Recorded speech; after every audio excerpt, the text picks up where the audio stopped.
study. We've been talking a lot about your vision. You've been hearing the word dream said many times over this weekend. So I'm hoping all of you have either been catching a new dream, a new vision, a new understanding of what's possible with your Padre vision, or you're sitting here going, what has taken me so long? My dream can come true right now. I do not have to keep waiting. So raise your hand if you've got a dream and you're ready to run. Ready to run. Yes. Okay. If the person next to you did not raise their hand, come aside a little bit and just say, can I help you dream bigger? It all starts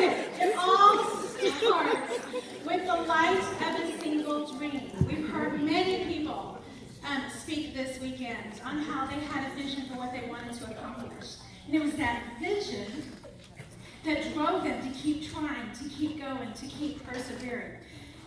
You know, when I think about that, actually, we're all here because it started with one dream. Mm-hmm. One person had an idea, had a dream, had a vision one day and said, I think we can do pets better. I think we can have a business that will impact the lives of pets and people. And in the light of that dream, he said, I'm going to do it. I'm going to make it happen. We're going to create a world filled with unconditional love for pets and their people. Thank you. And their people. Right. Roger had a vision before he even could see any of your faces. He knew there'd be a room full of people. He couldn't imagine who they would be, but he knew they would be here. He knew there were people who dreamed like he did, who had a passion like he does. And so with the light of that dream, he started putting the plans in place. He started taking the first step. Things like leaving a really well-established CEO position with a pet industry company to step out and start making his dream come to life. Roger didn't wait until someone said, here's exactly how it's going to work. He just said, let's make this work by the light of his dream. In fact, he didn't even really know exactly how it was going to happen. And so I've often thought about that journey of him getting to where we are today, or even just getting to that first day in January, where we're sitting there going, okay, are we going to launch? Oh, we already launched. Let's go. Okay? Ask Eric about that story. So, dreams become a reality with commitment, intentional work, perseverance, and milestone celebrations. Don't forget the celebrations. But can you just imagine Roger's journey? Hopefully you're not thinking, oh yeah, I just woke up one day and said, yeah, I think we're going to do this. Let's go. And then it just happened. Obviously, that's an exaggeration. It's not the way it happened. I can imagine, though, he had a plan. And he started putting his plan to work. Do you think it went smoothly? Yeah. You think he hit some roadblocks? Yeah. You think he might have had to make a few detours or swerves or changing of plans? But did he stop? Did he stop? No. Are you here? Yep. Yes. Why are you here? Because he didn't stop. He persevered. He had the light of a dream.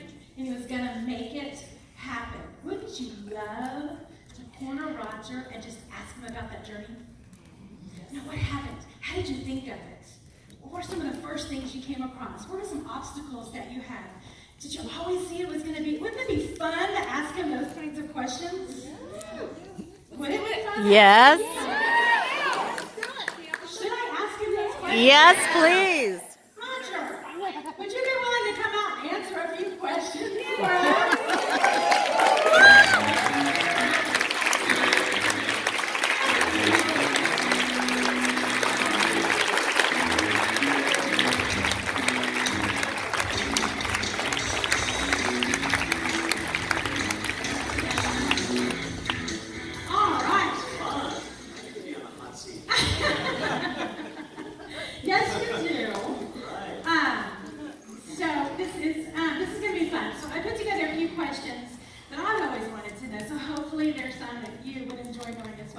So the first question I'd like to ask you, Roger, is when did you first think about becoming an entrepreneur? When did you think, wow, starting a business would be a great idea? Tell us about that. Okay, well, I think ever since I was very young,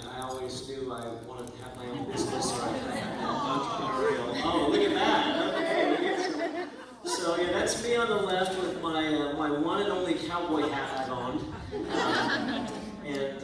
Yeah, I think Emerson, and that was probably about the age, maybe a little older than that, I started selling things door to door. That's pretty much what I did as a child, starting at probably about the age 10, all the way through. I sold greeting cards door to door for my income. I sold, my mom would make pecan logs, and I'd take them around the neighborhood and sell them, and my mom would give me $1 for every one I sold. I remember once, I think it was because I was bothering my mom so much, but I was so, it was the summer, and I was eager to do something, and also always very money motivated as a kid. And so my mom said I could go out in the backyard and pick dandelions, and for every dandelion, every bucket I filled, I think I got like a dime or something like ridiculous like that.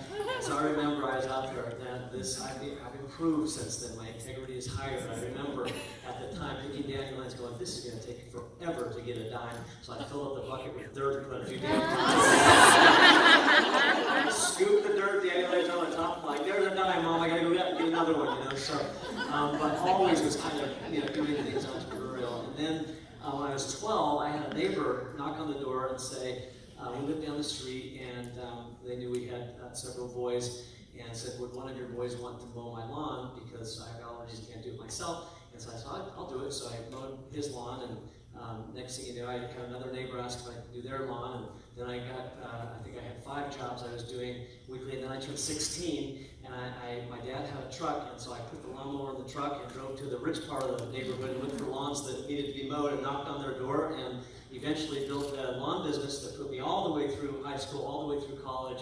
Bought my first, my ring for the ring that I proposed to Susan with my lawn mowing money. Aww. And literally, I think we had 50 lawn customers every week that put me through college and everything, just from kind of starting my own business. Did y'all catch that little tidbit? He went to where the business was. Yeah. He didn't just sit there and wait for it to come to him. That is a great. Okay, so you're doing that. So, but along the way, did anyone ever say things, not intentionally, but did you ever get feedback that was kind of like, come on, this is crazy, just get a real job? Yes, and so this story has to do with that store. So when I turned, I think I was 15 or 16, and my mom, who truly is probably my greatest cheerleader, and I'm one of her biggest fans for sure. She's an amazing woman, and she. I was kind of at that age where all the other kids were getting the regular job. The kid down the street's working at the ice cream store, or whatever. And so my mom said, this was the grocery store she shopped at, and she said, I was at the store this week, and I know the manager, because I go there all the time, and I was talking to the manager, and he said, if you go down and fill out a job application, you could get a job there. I think it would be good for you, Roger, to get some experience and get a job and so forth. And I said, well, Mom, how much do they make? At bagging groceries. She said, I don't know how much they make. And I said, well, it's probably not more than minimum wage, which I'll say, this will date me for sure, but it was $3.35 was minimum wage at the time. And I said, well, Mom, so if I worked, 8, 10 hours, let's say I worked 10 hours over the course of a week, because it wouldn't be probably all, be after school or whatever, I could work 10 hours and make about $30. Or I can mow lawns on the weekend one day and make $200. Yeah. And she said, well, I just really think, she was basically, in a way, to use the word crazy, but kind of saying, that's crazy. You really don't want to do this lawn thing. This isn't really a thing you can do forever. What you really need to do is get a real job, a normal job. Why don't you go do what the other kids do, right? It was kind of what she was saying. And I was a good boy, so I said, okay, Mom, here we go. Go down and talk to the manager. I filled out the application. I got the job. I bagged some groceries. I got my first paycheck. I took it to my mom and said, Mom, here's how much I made. And over the last 2 weeks, and I gave her a stack of cash. I said, here's how much I made Saturday mowing lawns. And she said, okay, you can quit.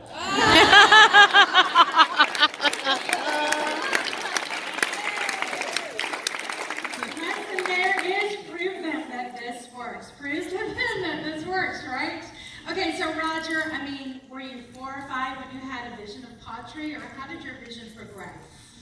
Well, I did not have any vision of pottery when I was 4 or 5 or even in those early years as an entrepreneur. And it's interesting, I think a vision is like a living organism. And I don't know if this is how you guys feel about your vision, but you get something in your head and you kind of get an idea, so when I was young, I did think I was going to be an entrepreneur, and I kind of liked business, and I thought that would be a direction I would go. I always loved pets, and didn't have any idea that pets and business would ever go together. I had no idea of that. The picture here on the right is a picture of me with my drums, and I actually, every summer when I'd mow lawns, I had used the money to buy more drums. And I really thought, there was a time in my vision that I truly imagined I would be a rock star drummer. That's true. That's true. Yeah, you and there are times I get to, I guess, live that dream here with you. But so that was clearly part of my dream. But I think it's a living, breathing organism that as you learn more and you meet new people and your mind is exposed and open to new ideas, the vision can evolve over time too. And eventually, it wasn't in my vision as a young child, but my mind was open to the possibility, and I decided to apply to go to Harvard Business School, and that's a picture of me and my wife on the steps of Harvard Business School graduating, and had that opportunity, which ended up being an important part of my vision and shaping the next stage of ideas and mind expansion and so forth. And so I would just say that it's a living, breathing organism, and pottery wasn't in the early stage ideas, but as you kind of grow and evolve and meet more people and your mind expands, the vision gets clearer and clearer, and sometimes you remove things. You say, okay, it's not going to go that direction, it's going to go that direction. Right, and in between rockstar drummer and pottery, I know you had a lot of opportunities and positions that you had. Just tell us a little bit about that. Well, so let's see. After graduating with my MBA, I got to go to an amazing consulting firm and spent 5 years in consulting and learning all kinds of wonderful tools to solve business problems with big companies. And we got to live in Paris, France for 2 years. And our youngest daughter, Katie, was born in France while we were there, so we got to bring home a little souvenir. And then I was introduced to a company. I was planning to leave consulting and get actually into the guts of really running a business, and I was introduced to a man who had run a pet products company for 21 years and was looking for a succession plan to take over as the CEO. And that's was the beginning of my entrance into the pet industry as a business, where I thought, wow, what a fantastic industry, and there's so much to learn, and the people are so wonderful. And that was kind of the beginning of learning, taking that consulting background and problem solving and seeing a new industry like the pet industry and putting it all together. And my mind was constantly running and thinking of how we could do things better. And then that entrepreneurial spirit just took over. Exactly. And the vision of pottery began. So we mentioned it earlier. I'm sure it wasn't just like, okay, let's go do this, and bam, you go into a building, and there we are, we're getting started. So share a little bit for us the journey along the way from vision to reality. All right, well, vision to reality. I will tell you one thing. If anybody for your own businesses ever tries to say, oh, that just fell into place. Like I'm thinking of Tim, who's up here. And I know none of you would say this to Tim. Or I'm thinking of, when you were doing the stand-up recognition and our 2-star stand-up and our 1-star stand-up and our VP stand-up. And if anyone were to ever say to those people, oh, well, it fell into place for them, or that they were lucky, or they were in the right place at the right time. Those kind of comments are just absolutely unfounded, because what it really takes for anybody to have success in their life and have a vision come to reality is incredible hard work, persistence, perseverance, determination, all those words that you all know. And sure, sometimes there are timing things that help, or relationships that fall into place, or things like that. But there's no way that any of us accomplish anything meaningful in our life without incredible hard work, perseverance, determination, discipline, and constantly have. And that's why I loved what Leslie said about our why. Having a strong enough why to get us through those downtimes, because every business has downtimes. These are some of the early photos of the early days in pottery, but they're not even as early. Some of the early days don't even exist in photos. There was a year and a half one before we hired a single person, before we even had a real formula of anything, where I was out testing this concept in home parties and asking people if they would do me a favor and invite some people to come and prove. And I had a whole, which we don't have time for, but a whole thing I went through for a year and a half before we even came up with the name, pottery, and the first, office, and the first, formula, and the first so forth and so on. So these are some fun photos of the early days. That one in the top left is me on our first production run of dog food, and yes, I did eat that kibble. It was warm, it came right off the line, and it tasted delicious. I did not know that. Yeah. Well, you mentioned that you were testing things like through the homework and everything, so I get it that you came from the pet industry and you had a vision of being able to do it a better way. But why direct sales? Okay, this is a great question, and I get asked this a lot. This is a really fun question to answer. There's two reasons why direct sales, because I didn't have any experience in direct sales, other than I guess if you count as a young kid. I mean, I knocked on doors. That's pretty much how I built all my businesses, was going direct to people and asking them for orders, but it was in a multi-level compensation plan. But I didn't know anything about direct sales, but there's two reasons why I chose direct sales to launch this company. One is because we can maintain our quality of products. There's no influence, no big retailer, no big customer that's going to tell us what price or what quality or what anything about our product line. And that was a huge one for me because I had seen, it is. It should give every one of us confidence, because I have seen, working with big companies, and I won't name any of them, but with big companies, what happens over a long time. It's not one decision, but it's a decade or more process where the quality of products erode because people are trying to squeeze prices and squeeze costs, and so you cut a little corner, you cut a little corner, you cut a little corner, you wake up 10 or 20 years later, and corn is the first ingredient in your pet food, and you wonder what happened. And I'm never going to let that happen to our quality of our product.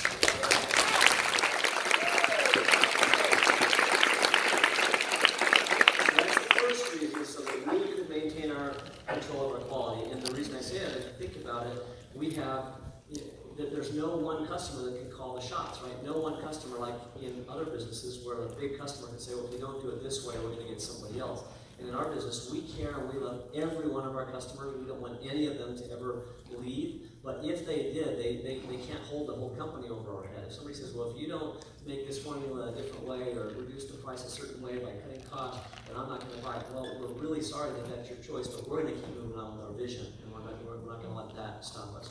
So that's the first reason. The second reason why direct sales is because that's the way the consumer thinks in the pet space. And that's was a benefit of me being in the pet industry for so long and so many wonderful roles in the pet industry. I really had a chance to learn a lot. And those of you who have had a chance to have lunch or dinner or something with me, I'd love to ask questions and learn. And I did the same thing in the pet industry. And I learned that the way the consumer behaves in the pet industry is there are two resources that they will generally listen to. And who are they? One is our veterinarians, and two is friends, family, people you know and trust, right? And all the things they taught us in business school about marketing and prices and promotion and advertising and all those things, they're influenced, but not nearly as effectively as those two things in the pet space. And so knowing that, and knowing I had an amazing pet product concept, I thought, well, if I want to influence people to try our amazing pet product concept, I can either go through the veterinarians, or I can go through friends and family and people they know and trust. And for a variety of reasons, I chose not to go through the veterinarian channel, and that took me to, well, I wondered how I would get people motivated to go out and share with other people, because I knew that was the consumer behavior that would drive this business forward, and that was when the light bulb went on and kind of the whole thing came together. And as I thought, wait a minute, there's a whole industry that does this. And I later found out it was a $36 billion industry called direct selling, where people have done this for decades, and they've perfected it. And I don't need to reinvent the wheel. I can go learn from the pros who have done it before and see what I can apply and do it even better with pottery. So that's why direct sales. Isn't that a great story? Yeah. One last question. You know what our vision is, obviously. As your vision evolved, what's made you more and more passionate about our vision today? That's an interesting question, because if I go back to when I was younger, maybe not quite a child, but like an older child, and really already kind of had entrepreneurial desires and instincts and a vision truly to have my own business, At that stage, I would say most of that was driven by money and by financial success and wanting to have, be able to provide for me and others in a better financial way than my family. We showed the picture earlier. My parents had 8 children. I was second oldest of 8 children, and if I wanted, new baseball socks when I was a kid, I had to go make the money to buy my baseball socks as a new kid, as a young kid. And so that was motivating to me. The money was motivating to me. As I've matured and learned and grown, in all ways and been influenced by others, my vision has shifted significantly from financially driven to impact driven, and that's why the vision is what it is. This is truly the vision spoken from my heart, like what motivates me. My why, which is so rock solid and immovable, is to make a difference in the lives of pets and people. That's my why, and I feel the responsibility on my shoulders when I look into your faces and when I think about the impact that we have on all of your lives and all the people's lives that you know and all the faces yet to be in this room. I feel great responsibility and great excitement about that. That truly, my vision, my personal why, is to make a difference in the lives of pets and people. And that's because I truly believe, and I'll share just a little more about this tonight, that I know what the key to happiness is. And I'll share it briefly, which is, and there's a lot more to it, but I believe strongly the key to happiness is love. And when we bring more love into people's lives, we bring more happiness into people's lives. And I've devoted the rest of my life to helping more people be more happy. And that really comes back to our vision. That's great. Thank you, Ryan.